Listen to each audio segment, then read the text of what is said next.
Someone You Should Know. A program about people you know and even more that you don't. Hosted by Stuart Sax, veteran, husband, father, and grandfather. Now, here's your host, Stuart Sax. Well, welcome back to another edition of Someone You Should Know. As I always say, glad to have you with us. And we are brought to you today by, we're being brought to you today by a couple of doctors. The first one is my favorite computer doctor, and that's Christine Dean, who is the DFW networking diva. She is the doctor of everything computers. I know if you want any help with your marketing, your website, improving your presence on the World Wide Web, call Christine. She'll even give you a free consultation. Yeah, call Dr. Christine. And the reason that I say doctor is because my guest is also a doctor of sorts, because she is the telephone doctor, Nancy Friedman. Hello. Good to see you. There you are, the telephone doctor. I think I should say it's good to be seen. Yeah. Anyway, yes, I'm so happy to be here. Go ahead. I told a friend of mine, she said, what should I talk about on the interview? I said, well, don't say I'm so happy to be here, because everybody does it. And I just said it. Right. So yes. Thank you for inviting me. I'm so happy to be here. Happy to be here. You know, and it's funny because part of what you do is trying to get people to do things that are a little bit out of the box or out of the envelope. And one of the discussions we've had for many, many years was, how often do you walk into a retail place of business and the first thing somebody says to you is, "May I help you?"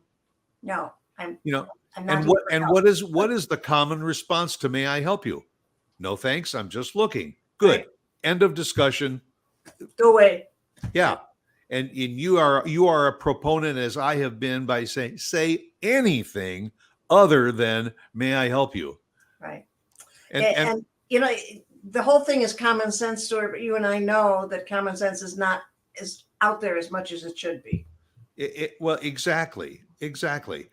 But you have to be creative, and even today, in today's rough and tumble retail environment, you have to be even more creative than you were 5, 10, 15, and 20 years ago. It's harder, much more difficult now with everything that's going on. And I sometimes say, I don't want to even say the word COVID, but it's changed the lives of so many. So deal with it, run with it, fix it the best you can. And I think it's fair to say that if anybody who really was turned upside down during COVID, some had to close their businesses, some had to kind of reestablish their businesses or reinvent them. Now, if you think that today, because COVID is a little bit more toward the back burner, that you should go back to your old, routine, sadly mistaken. Very sadly, very sadly. I was in a retail store the other day, and I said, what's going on here? And I wasn't mad or anything. And she says, well, it's COVID. Really? Yes. When did it start? You're kidding. I said, yes. I must have missed it on the way in. It's been an excuse for so many businesses.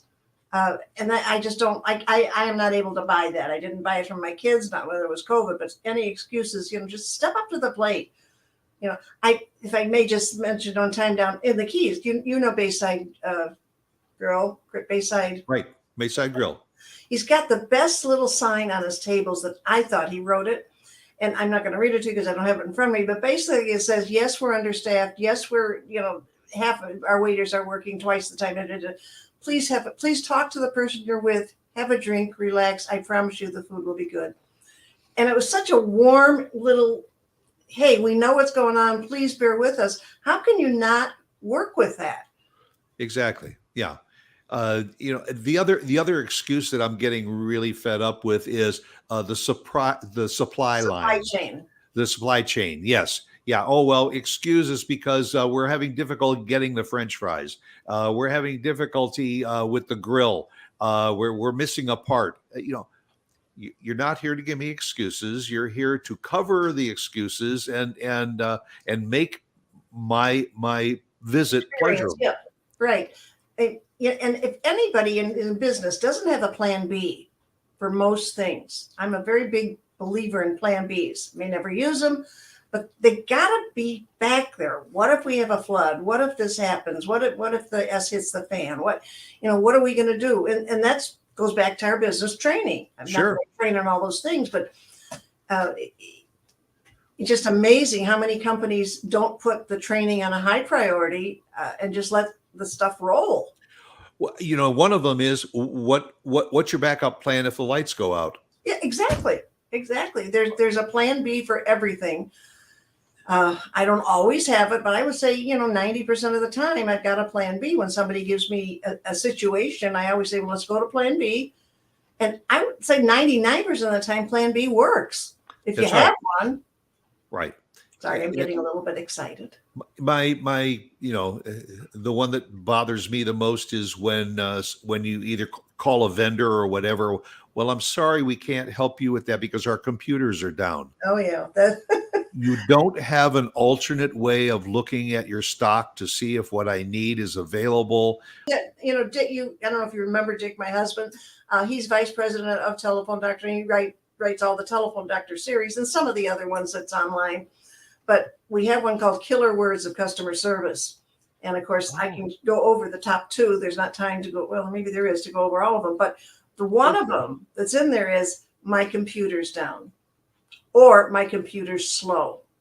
So those are killer words because, pardon the expression, who cares? That's right. And it's your problem, not mine.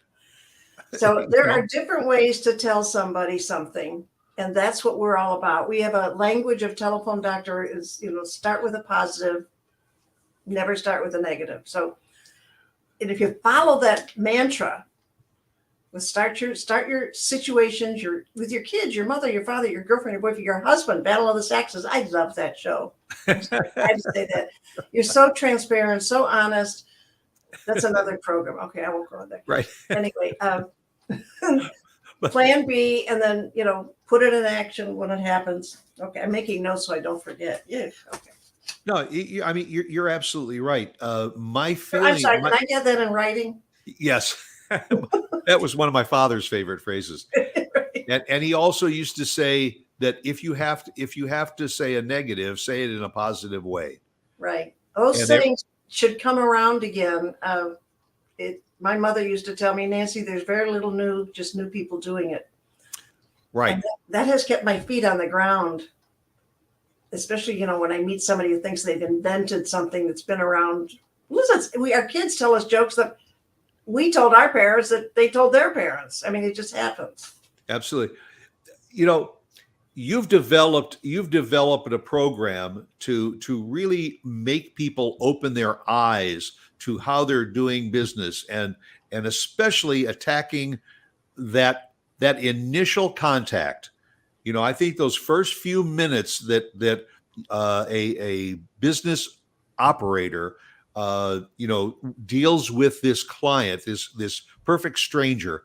Right. That's going to set the stage. They're either going to walk out with nothing or they're going to walk out with a package or a smile on their face. I mean, you can walk out with nothing and still be happy.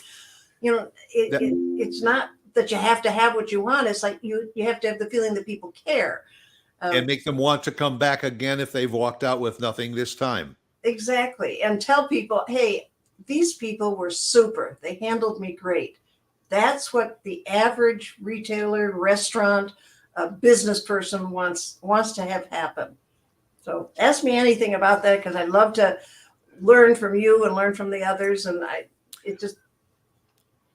everybody's touched by what's going on today. Nobody's out of it. Even the slammed restaurants. And your eyes are probably open wider than most people because when you enter a restaurant, you are looking for the best experience, but sometimes you don't get it. And it starts with like the seating hostess. Yes. Or so. And how are you today? And is this your first time visiting us? Have you dined with us before? Those are the things that make you want to feel good as you're sitting down to the table, not just follow me. And right this way. Right. And then here's your table, and then slaps the 4 menus down on the table and walks away. That's the first bad taste I get in my mouth. Yeah, And the you're last thing you want is a bad taste in a restaurant, right? absolutely. You know, my heart goes out, especially to, I'm a small family owned business, 20 people, mother, father, daughter, son. Uh, but the products have gone worldwide. Right. But we're very, obviously, for what we do, we're very conscious. We don't get a lot of complaints because the service skills and my programs that I do on Zoom, which I'm blessed for, I don't know what would have happened. I mean, this whole thing cut out so many people from working, but our Zoom programs for businesses have worked. You know, the good thing about ADD is you can start anywhere you want. That's right. It's like follow the yellow bird. Oh, okay. Yes. And like they say about dementia, you get to meet new people every day. Don't go there. But you know, Go ahead. The scenario that I just set up, I don't. Whenever I go into that restaurant and that seating hostess doesn't acknowledge my existence, I don't blame that seating hostess. I blame the manager or the owner of the restaurant for not training their people to make it a better place and more inviting for the client. So that's the person you're zeroing in on, is the owner or manager or general manager, to say, listen, you give me a little bit of your time and I will turn your people into the most loving and welcoming staff that you've ever seen. You bring up a story that happened many years ago. Very dear close friend of mine, since passed away, was the CEO of a major Chicago company, corporate company. I'd say the name, but I prefer not to. Everybody knows it. And he called me one day. He's I need you to come up here and train my people. I said, you're kidding. He says, no. He says, we got what everybody has. And this is, again, huge company. I said, all right, I'll be there. So we set a date. I go up 9 o'clock, or the night before, 9 o'clock in the morning. I go into the room. There's like 60, 70 people. And my contact friend, CEO of this huge corporation, says, okay, I'll pick you up at noon and we'll have lunch. I said, where are you going? He said, I got a golf game. I said, cancel it. He's what? I said, cancel it. If you're not here with your team, I'm leaving. He's, you're kidding. I said, I'm not kidding. What good is it not to have the CEO of the company sit in on our program? And we had that 30-second stare down. Sure. Yeah. He called his friend. I got to reset our golf date. And he stayed. And afterwards, I mean, just accolades thanking me. I just never gave it a second thought. I said, right. Most management don't. It's all for the staff. It's all for the company. And that's the mentality that you got to set in there.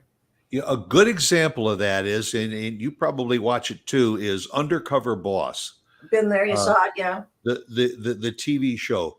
Because invariably every CEO that goes undercover to see how well their company is running walks away with so many flaws, and that shouldn't be. This person wasn't trained. How can we do that? Why have we allowed this to happen? It starts at the top. It's not a trickle up theory, folks. It's a trickle down. Starts at the top and you work your way down to make sure everybody in the organization is operating like the CEO and the CEO wants. I love that it starts at the top. We've got a video on it, or had a video. I think it's outdated now, but it does start at the top. And people who take the responsibility at the top are the ones that are thriving better now. I don't know what happened. I used to do a lot of interviews, and I think I'm going to go back to them to find out what's going on. I interviewed the Chick-fil-A training director. I interviewed a few other companies around the country just to see how they're handling and what's going on. And some people say, well, we really don't have a training program. Well, does that affect you in any way? Well, we do get a lot of complaints. Really? I'm so surprised. Duh. So your points are well taken. Like I said, I've got this little book here, 50 tips that make a big difference. You could call out any page. That tip on there will be a benefit to the audience. Want to call out a page number? 37. 37. Okay, 37 is. I don't know where I came up with that number. Okay, this is my favorite. That's funny. Little tip number 17. Put the toilet seat down. That's very good. Very good. Now, you don't think that's a customer service tip, probably, and maybe others don't either. But you go into a unisex bathroom, put the toilet seat down, guys. Yes. And if you are the person on staff that's that's responsible for those bathrooms, then it's your responsibility also to make sure that that is carried out. Yeah, it's been a long battle with my husband. We don't have enough time for the comments, and they crack me up. So now I just slam it down at 2:00 in the morning. He's, what is that? Oh, did I wake you? I'm so sorry. Yes. I don't think it was the paper boy delivering the paper. Right. But anyway, it's just the little things, the little things that matter. Everybody's got big problems, but if you concentrate on some of the holes that are missing in your company and stop them, I mean, the forbidden phrases, the 5 frustrating voicemail phrases. When was the last time you as a CEO or staff or anybody called and checked your voicemail? I have busted so many people, friends of mine. Their voicemails are either so old, so bad, so uncaring. And my message is, this is Nancy Friedman, the telephone doctor. You are busted. And I have had a discussion with you too also about the fact that too many businesses say your call is important to us. Please hold for the next representative. And then what do you get? Muzak. Do you want to go over the 5 frustrating voicemail phrases? Please. That is one of them.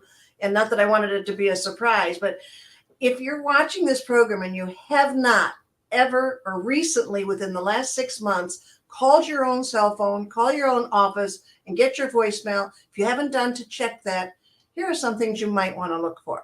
The first one is, hi, I'm not at my desk right now. Duh, that's a hot lot of news. I mean, your voicemail answered. That's absolutely so not necessary. The second one is, I'm sorry I missed your call. Well, sometimes we're not. Sometimes, oh, thank God, I didn't have to talk to her. I'm out golfing right now, actually. Yeah, it's just a useless statement. And the third one is what we call the groaner, which you just said. Your call is very important to me. And then we say, well, why aren't you there? I mean, it's a useless statement. It does nothing and it shouldn't be there. The fourth one, you're probably saying, anybody listening will say, well, what's wrong with this one? I mean, everybody does it. Everybody doesn't do it. I don't. My husband doesn't. Half the people in my office don't. And that's when you say, go ahead and leave your name and number, and I will return your call as soon as possible. What's wrong with that, Nancy? No, everybody doesn't do it. I don't, so don't use everybody. What's wrong with it is as soon as possible is relative. Your as soon as possible is different from my as soon as possible is different from his. It's just not necessary. All you need to say is, and I will return your call. Boom, done, over. You don't need as soon as possible. The worst is at my convenience. Yeah. I'll return your call at my convenience. And then the last one, and you can go over these with me again if you want, is not providing your caller with an exit plan. Not providing your caller saying, if you want to email me, it's Nancy@telephonedoctor. That's all one word.com. You can call my assistant. Here's her. I mean, you can give alternatives. You certainly don't want to do a thesis on a voicemail, but there should be another place you can reach somebody if it's that important. So those are the 5, and they're on our website. There's a video called 5 Frustrating Voicemail Phrases. It's just everybody, most people have them. And by the way, folks that are watching and listening and all, it will scroll across the bottom of the screen a few times. You can go to nancyfriedman.com. It's as simple as that. And you can get all kinds of information about the services that Nancy provides. And this can be to a small one-person business, or it can be to a 250 employee corporation and all. A lot of these things are very adaptable. One of my favorites is when you call a doctor to make an appointment or to ask a question or whatever. What's the first thing the recording says? If this is an emergency, hang up and call 911. I mean, are we just so dumb of a society that we would think, I'm going to call my this is an emergency, I'm bleeding to death, but I'm going to call my doctor and find out what I should do? The medical profession has evaded me. They are I think it's just to cover their own butts, probably. a HIPAA thing. Start off your message with, if it's an emergency. Half of them have Call 911. messages that are longer than the Declaration of Independence, and then now you can go ahead and leave your message. I'm exhausted. I forgot Right. why I called after listening. Exactly. Or have you ever sat there because they're giving you the options? Our options have changed, and so you're sitting in there. You're saying, if you want customer service, dial 1. All right. So I put my one finger up because I'm thinking, well, okay, that might be the one. Then when they say to make an appointment or reschedule appointment due to, oh, well, maybe I need 2. And you're sitting there trying to go through all of the options. And after you get to 9, they say, to repeat this menu, press the pound key, or they get to the very end. If you need assistance right away, dial 0. Or stay on the line. Someone somewhere will be with you. Right. I do need to write those down. When I get, and that's a tip. I don't know how people can get near a phone without a pencil and a piece of paper. It boggles my mind. Has anybody ever said to you, or you said, "Can I leave a message?" And yeah, let me get a pencil. I don't understand that. Right. I mean, if necessary, write it on your hand here. Or before we continue with the menu options and everything, get a pad, and a pencil. You may want to write this down and then go through it. And the funny thing, we're making light of this, but this is the first point of contact from this company to you, the customer or client. And if you don't make that initial experience welcoming, you're putting a bad taste in that customer or client's mouth right from the get-go. I love talking to you because as a former retailer, you get it. And it's not that I have to argue with anybody, but everything you're saying, I so agree with. And it's not like I'm not needed here, because I love having confirmation of what our company does to help people. And if you go and went to our G2 reviews, they're almost embarrassing. They're complimentary enough to say, this is the best training we've had, the online learning, and with remote especially. And there's a special remote managing your remote team video that we just put out. So it just circles back, but you're no wonder you've been such a success. Well, and you too, because the one thing that we have to impress upon the people that are watching and listening is what worked in the past may not be working today, because we are a much more mobile society. We are a much more video oriented society. And the old days really of calling somebody and a human being answers the phone, especially the human being that you called answers the phone and sees on the caller ID. I mean, how good does it feel when somebody picks up the phone and says, "Oh, hi, Stuart, how are you?" No, we don't want to do that. I do need to correct you. Okay. And let me tell you why. May I tell a funny story? Okay, absolutely. You'll appreciate this. Just a couple of years ago, I had a secretary, and she comes into my office screaming, crying. I thought somebody had died. I mean, just bawling her eyes out. And it took me 15 minutes to calm her down. She said, "What happened?" Well, what happened was we used to have caller ID. And what popped up was her fiance's name and her fiance's phone number. So she picks up the phone and very sexily says something very obscene and not polite, etc. Well, guess what? It was not her fiance. And she told me what happened. And after she stopped crying, I said, "Why on earth would you do anything but answer it professionally? I don't understand that. We cannot, if you can guarantee me 100% of the time that the person's name who pops up is that person, let's go to Vegas. Let's go to Vegas. A valid point. Yep. So if my husband's name comes up here and it'll say, Dick Friedman calling. I don't go, "What are you wearing?" How do I know he hasn't passed the phone to somebody and say, "Would you call Nancy? I've just got I don't feel well," or something. I mean, we don't know who we're passing a phone to. So please, please, please don't take a chance with using even your girlfriend, your boyfriend. 100% of the time, all I answer with is, "Hi, this is Nancy." And to my daughter, my son, to everybody. Now, maybe that's calling it too far. And people say, "Well, she's nuts." I'm not nuts. It has happened that I was glad I said, "Hi, this is Nancy." And somebody said, "Well, this isn't your daughter. She's asked me to give you a call. I'm using her phone." It happens. I don't want to get caught, and I don't want you to get caught. And the follow up to that is it's probably better to call somebody and then click on the FaceTime feature rather than calling them and having the video right there, because you don't know when they answer the phone, whether If the they camera are ready. Yeah, right. right. That's good point. I don't cover that as much as I should. That's excellent. That's excellent. We always have fun when we're talking to each other. I find it very, very enjoyable. And I want you to share a story that you told me about when we talked earlier about Dora Dumbbell. Oh,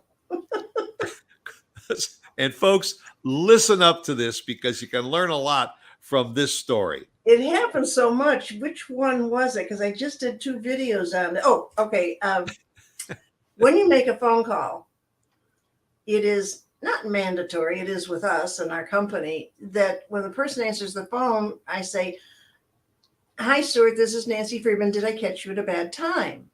And you get to say, "Yeah, this is great." Or, "Hey, I'm just going on the air. Call me back later. Thank you. Bye. Good." So did I catch you at a bad time, a good time, whatever you want to say, is mandatory.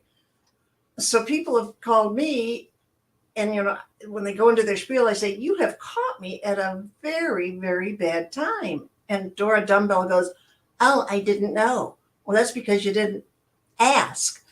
So that's just one of the stories. I don't know how you can make a call. I mean, again, my daughter, my family, Dick will call me and say, "Hey, Nancy, you got a quick minute?" It takes less than a second to ask somebody if they're not doing something. My mother lived with us for 20 some odd years, and I would never say, "Hey, da da da da da." I would say, "Hey, Mom, you got a quick moment?" Story from her, and I don't mean to be talking too much here. Tell me if I am. No. Or the diva will. Okay. My mother lived with us, and she told me the story. And a guy calls up and says, "Hi, Mrs. Friedman. This is Dan from Dial America. How are you today?" She says, "I'm so glad you called. I have diarrhea. My pacemaker's working a little slow. I got a toothache. I haven't been to the dentist. I got a migraine. I got a bunion on my toe. How are you?" And the guy says, "Well, compared to you, a hell of a lot better." Yeah, right. So, "Hi, how are you?" is another phrase that we have eliminated, because all that happens is, "Hi, how are you? Fine, thank you. How are you?" What has happened? Nothing. Nothing. Exactly. Nothing. Zero. What value is there to nothing? Nothing. So bottom line, good to see you. Glad you called. Thanks for calling. Your voice sounds great. You look great. I mean, you can pass people in the mall, or you used to, and you just go, "Hey, Bob, how are you?" "Fine, thank you. How are you?" And they're gone. Sometimes they don't even hear what you've said. Yeah. Well, and stop and think about it. If you start off by saying to somebody, "Did I catch you at a bad time or did I catch you at a good time?" If it was a bad time, that person probably wouldn't answer the phone anyway, and it would go to voicemail. And then they'll call you back later when it is a good time Hopefully, yeah, you can do that. for them. But yeah, you're right. I generally very, very frequently say to somebody, "Have you got just a minute, or did I catch you at a bad time?" It's just something that when you're brought up with, it's like washing your hands after you know what. I mean, you just do it. Yeah, it's a courtesy. My grandkids do it, and youngster was getting a job, and he says, "I got complimented on that." And I said, and they grew up with this stuff, so I mean, it's in their heads. They don't realize how much they know just from dinner talk, like your folks, the dinner talk that we used to have. Right. So the list of no-nos goes on and on forever, but there's also good stuff, and we like to honor the great restaurants and the great vendors and the great retailers. Even some of the top notches here in St. Louis have slid a little bit. "Well, we can't get staff." Well, you can get staff, you're just not training them. Right. Goes back to that. Exactly. And you mentioned an employee handbook. Doesn't really do an awful lot to just hand the handbook to an employee and say, Goes "Here, in the bottom right-hand drawer. yeah, or read this and come in tomorrow morning at 10." Isn't it a little bit better to set up a program, maybe led by Nancy Friedman, to say, "Let's discuss this handbook and how it can benefit you, and what are the chapters that you may want to read twice," Right. in order to motivate motivate people. If you're reading anything, you're only as motivated as much as you want to be motivated anyway. Yeah, I was looking over here to see if I have the list here. We have a 10-point list, or I think it's 15-point list of the do's and don'ts of telephone doctor. And they're simple. They're one-liners. So you don't just sit down and take it home and practice. You just sit down and read, oh, you're supposed to let people know when you're not coming in, or when you'll be late, you're supposed to call in the office. Things have changed with remote now, of course, and we understand that. But you say the basics, the common sense will never go away. Dick has a saying, somebody said that, well, you're so old school. And we always say, if it weren't for old school, there would never be new school. That's right. My father had a phrase that I always remembered too, and it was that the customer is not the main reason that you're here. The customer is the only reason you're here. Was he in the retail business? Yeah. He was in the retail business that Lauren and I then took over and ran for 40 years. Well, and there's a lot to be learned from the old school. There is, and it frustrates me that young people put anybody over 70 or 65, they put them in a corner. I guess I did too, and I want to apologize to anybody that I did. But there's so much good stuff in over 60 that remains with you that could help other people, not just the younger generation. They're smart. They're very smart. I mean, they know more about this computer than the man on the moon. Yeah, the only problem I have with that is sometimes they spend more time on that than they do actually, like you said earlier, talking to your grandkids. I mean, if you can get your grandkids on the phone to talk to you, that's one thing, because it's usually just a text the message goes back and forth, and every other word is abbreviated, so you don't know how to decipher it. I want to get. Here it is. You got Oh, the texting dictionary. Okay. I mean, there's some things that I don't even know, but some of them are. I mean, there's. Oh, LOL. PCM, Stuart, PCM. PCM. Yeah, so it's right here. Oh, please call me. Why? How do you know that? I don't know. I just deciphered it. Okay. But we got, oh my God. My favorite one is, how over the years we always used to say, are you okay? And we would write it OKAY. Right. Then it got abbreviated to just okay. Right. Now when I send something to my daughter or something, she writes back K. KK. And if it's good, it's KK. Yeah, KK. KK. That's okay. It's fun. It is funny.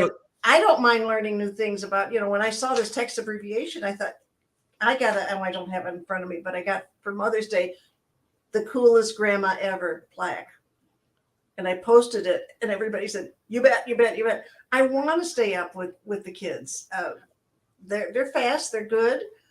And some of them are just incredibly smart. How many grandkids you got now? What? I just have one. And how old?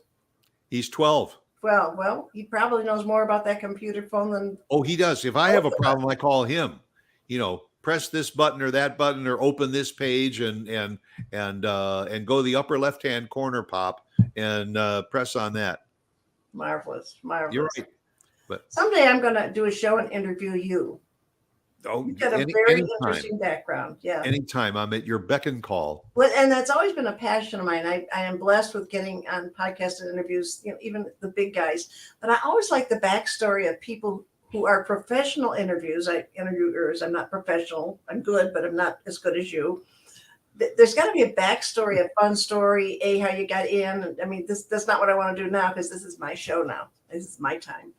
Well, you talk about backstory. That was really my next direction I was going to go in. Is you have been known as the telephone doctor for how long now, and where did that develop from? How did you start developing the telephone doctor?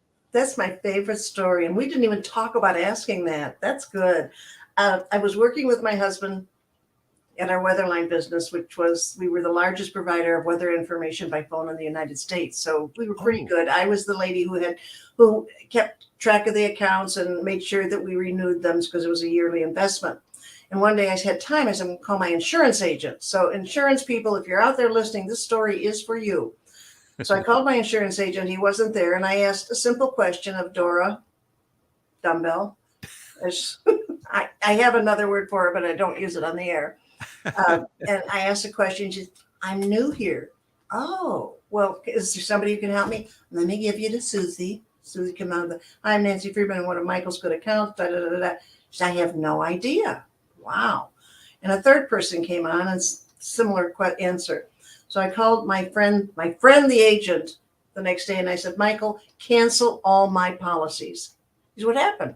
I said, your people stink. They're so rude. They're so unfriendly. They're so unhelpful. I don't need that. He said, would you come over and show them? And more conversation. I'm keeping this short. I said, okay. So I went over 9:00 Monday morning, cup of coffee, donut, and there's 6, 7 ladies sitting there. And I said, well, at our office, we say please. And one woman's writing down. And I said, we say have a nice, we talk to people. We just like we're talking about stupid thing. And they were writing faster than I could talk. And I said, thank you very much. And I started to walk out the door after a cup of coffee and started to walk out the door. And the president of the insurance company said, thank you very much, Nancy. We really learned some new things. I came home and I told Dick, Dick, they really learned some new things. And Dick said, don't ever be surprised. No one has ever shown them. Well, continue on. We had dinner that night with the advertiser of our Weatherline advertiser in Davenport, Iowa. He came to St. Louis. We had dinner. What do you talk about when you take a client out to dinner? What you did that day. So he said, what'd you do today? So I told him I'm calling Michael, canceling my policies, cookies, donuts, round table, everything. And he called me the next day, the editor, the publisher of the newspaper. He said, I want you to come to my newspaper and train my people. Really? And I hung up. I said, Dick, I've never done this before. I'm, 35 years old. I've never done this before. Mm-hmm. He said, well, right from your heart. So I did. Flew up to Davenport, Iowa, delivered 4 programs. The first program was only to managers of the newspaper. And when I was done, maybe 75 of them, the editor of the Quad City Times in Davenport, Iowa, came up to me and said, you're very good. He said, I'm going to call you the doctor. I'm going to call you the telephone doctor. And I came running home to Dick. I said, Dick, somebody called me the telephone doctor. What'll we do? He said, let's go get it registered. We're going to have some fun. So fun we've been having. It's just part of our culture. Oops. Let's begin the fun, and here's some tips. So it was a newspaper editor that named me the telephone doctor. It was the experience of being treated rudely that got me started. And I bet there's a lot of businesses that have a backstory that just isn't, I applied for a job and I'm here. Yeah, well, and I think there's a lot of businesses that need to kind of turn around and look at themselves. Turn that camera about to a selfie and say, am I doing the best that I can do to greet my customers and to maintain my customers? Customers are your best form of advertising too. If you take good care of them, they tell somebody else, you got to try this business or this restaurant. It's really good. The staff is wonderful. What does that form of advertising cost you? Yeah, nothing. Zero. Absolutely nothing. But we let our guard down sometimes, and we forget to pick that guard up again. That's very true. And then people like you come along and you say, you know what? I think it's about time that we bring somebody in that can really kick everybody in the butt because they're tired of listening to me. It was not only that, but I would say 95% of my calls for a Zoom program since COVID started is, Nancy, we got to get back to basics. They all want the basics. Now, there's an old saying, the customer's always right, and we don't agree with that. At Telephone Doctor, we say the customer always thinks they're right. And that's the mentality you got to work with. You can't say, hey, you're wrong, or that's not happening, or you can't do that. Yeah. And you've got to always keep a smile on your face. Yes. That's my smile. My father also had another one. He always used to say, and we were in the retail business, don't sell the customer what she wants, sell her what you have. And it takes a talent in order to sell the merchandise, because what she's got in her mind may have been something she saw 6 months or a year ago, and she's looking for that. You are so right. There's an old sales trainer, he's dead now, J. Douglas Edwards, and he had a wonderful book that Dick still has called Questions Are the Answers. So Mhm. if you can question people without bombarding them with one question after another, bing, bing, bing, bing, bing. But let me ask you another question. Is this for a daytime party or an evening party? I mean, are you looking for a light color or a dark color? I mean, and as you walk through this, there's so much going on there. I am so honored to be a lasting, as the company has survived 40 years. Um, and it's a thrill to have people say, hey, I used your, so they always call it stuff. I used your stuff. And I say, it's Right. not stuff, it's training material. Okay. I Right. used your stuff, in 1989 or 1990, and I still use it. And now I love, it's just there's a thrill to that. So did you have to, when COVID hit, did you have to now revise your stuff? Well, my stuff, I got, because I had a little lung cancer. I don't know if I told you that, but it was taken out, no chemo, no care, chemotherapy, no radiation. And the doctor said, don't go speaking. What? That's how I make a living. Yeah. You might as well cut me Yeah. off right here. Well, plan B was there for me, and that was Zoom. And Zoom has replaced, certainly not as much as the on-site, because they're not doing as much. But we do Right. three or four Zoom programs a month for companies, corporations, annual conferences, or just basic reminders. The Zoom programs, it's embarrassing the comments we get, but I do keep it lively. They know that, this is a prize and this is a prize. We give prizes all through the program. So I will say not the only thing I want to say to your audience, you've got a great audience, is if you're thinking about a Zoom program, give us a call, because the energy, the positivity, the humor, the interaction is all there. Yeah, I don't get to hug you, which I miss, but the doctor has said, Nancy, people with underlying conditions, and there's a whole new strain coming.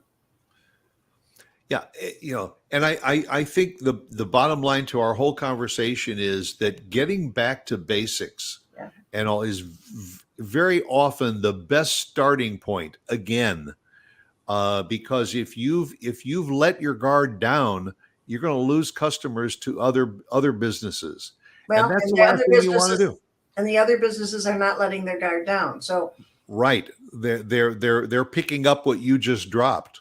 Yeah, good point. Good point. You're your own competition. Yeah. And it doesn't matter what business. I mean, I get businesses that are, I'm doing a garage door company next week, but they got locations all over the country. It's not just restaurants, not just, ladies' clothing stores.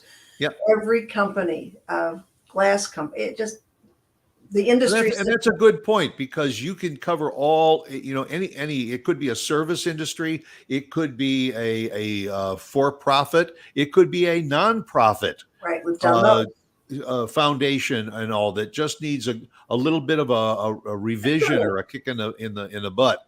Just a little tune-up. I mean, we do that to our cars. Why don't we do it to our people? Right. That's a good article. I like that. Well, she's Nancy Friedman. She's the telephone doctor. World's only. NancyFriedman.com. Check it out and follow her and say, hey, I saw you on Someone You Should Know, and I really like you, and I think you should come to our corporation and talk to us. We can either do it in person or by Zoom. I'm sidelined for on person right now by the doctor, especially with this new strain coming through, evidently. Yep. But I'm okay with Zoom that. always works. Yeah, it's been good to me. Yeah. Please give your beautiful wife Lauren a hug. And the same to Dick. We both lucked out in getting spouses that number one understand us. And lasted. And we have to thank your cousin Harry. Yep, my cousin Harry Sax from Las Vegas, who actually grew up with you. You were old classmates together, and he introduced us, and it's been a wonderful friendship. We haven't seen each other in person, but a few times, but we're still very, very good friends. Well, Dick and Harry are pretty. They go back and forth. I guess Harry and Patty went to Greece or something. I don't know. Yeah, and if you want to tell stories, boy, get this group together, and you got some stories to tell. Thank you for your time, your energy, your humor, and Christine. Mwah. Well, and thank you very, very much. I always close my show by saying, "Be yourself because everyone else is taken," and you know what I'm talking about. So, thanks again for tuning in to Someone You Should Know, and we'll see you right here again next week. Thank you again, Nancy. Thank you. Talk with you again soon. God bless. Bye-bye.